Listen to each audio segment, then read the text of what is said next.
spade gilder. The spade, I don't know, there must be some technical name for it, called the spade. And the cuff check, the side? Yeah, that's going to always be a little bit damper than the top, so you can leave that toward the end. Oh. Normally. Water sort of goes downhill, so it tends to gather a bit more. Now the corners are going to dry more quickly because you've got 2 edges for evaporation. Mm-hmm. So be aware that you might have to go to the corners earlier than you think. Could you burnish the corners first and then do the long ones? You could, it just really depends on how dry they are. Okay. Yeah. To some extent, if you find there is a scratch or even little pinholes, you can burnish harder on those, and to some extent you can close them a bit. They won't get rid of them, but it will make them less obvious. So now we get our spade. You're going to have some sort of striations from that. So the spade is just to get the striations out. Long movements. Now, on the screen, I can see on the edge you're working on right now, it looks like I can see that overlap. The overlap, exactly, edges. yeah. So you'll find with gold that in some angles it's perfect, in other angles all of a sudden, there's overlap or there are imperfections. They do show up. Does that mean double golding then? So basically the thinner the gold, the more those overlaps will show, because you've got more of the... And also another reason for changing the angle of looking at it is you can be scratching through the gold without realising it, because it's one angle you can't see that. At other angles you should be able to tell from the sound if it's too dry, and just kind of be disciplined and stop then. If your agate has a scratch on it, then you've got to either try to polish it, but you wouldn't use it if it's got a scratch. The only way it could get scratched is if you go onto the bowl, because bowl, though it's soft, it's actually got silicon in it, and oh yeah, okay. could scratch. I can't see the advantage of it. Some people do burnish their bowl. Yeah. I think actually that compresses it, and you don't really want compressed stuff. You want to compress it when you burnish your gold, not beforehand. So it's a waste of time, really. Yeah, because you want to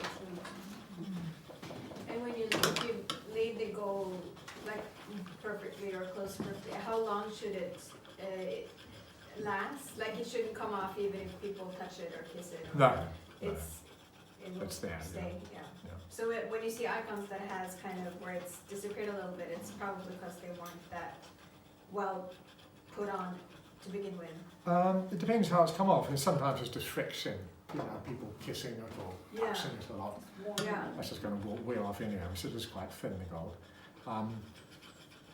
But if it's, I'll have to see it, but Yeah. if it's obviously just come off by itself, then it hasn't been laid properly.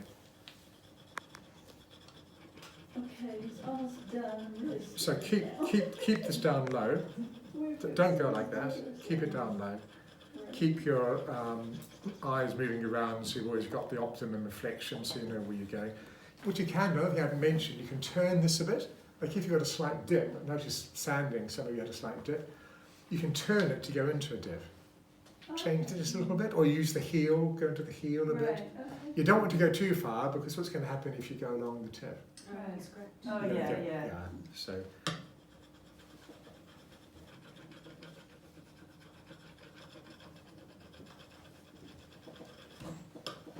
So to reiterate with the burnishing, just really low pressure, just the weight of the burnisher to do a bit of scouting up ahead, and gradually increase pressure. Don't change direction in the same place. Gradually change direction like that. Don't leave this spade movement too late, because otherwise it'll all be too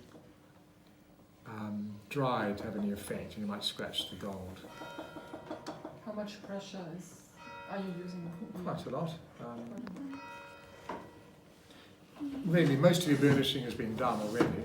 This is just to get the grooves out from the dogtooth burnishing.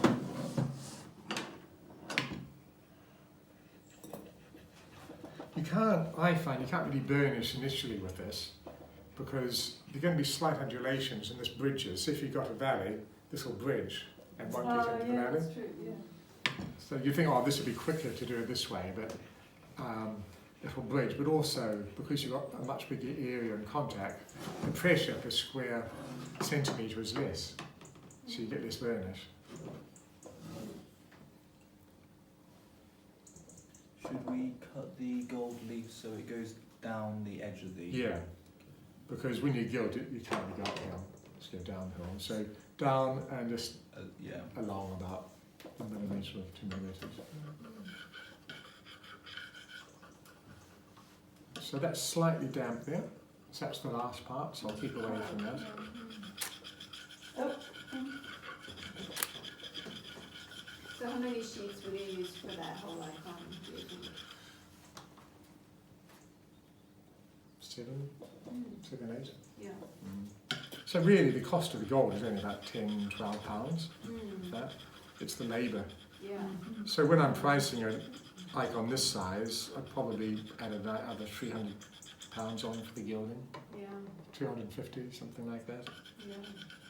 Because you've also, having done all the gilding, then you've got to scratch the gold off. So really, compared to painting a background, it's almost a day really. All the bowl preparation, the sand, and you've got to sand the gesso much better if you're going to water gild. So that's an extra, let's say, an hour. So all the time mounts up.